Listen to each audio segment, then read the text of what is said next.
Hello सांग माने जय जगन्नाथ। जेहेतु सब बेले काम व्यस्त रहा पड़ी तो बुली कुआडे जाई होनी।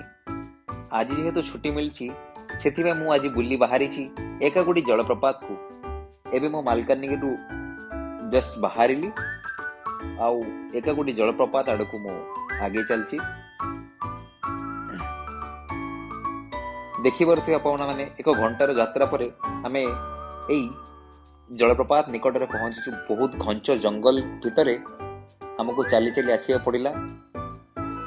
एबे आमे से जगह निकट में पहुंची जेहेतु ये जगहटा अनएक्सप्लोर थिला, अपहंच इलाका थिला, लोक मानकर अजणार बाहर थिला, तो लोक बहुत कम आसुले। किंतु एबे सरकार उन्नतमूलक कार्य किछि करिसंती, सेथिपई लोक माने भी एठुको आसुसंती।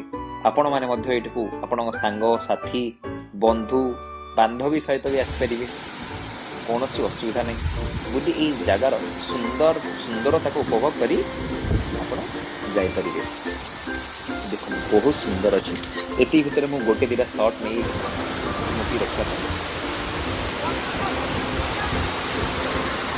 बहुत वर्षा देखिए।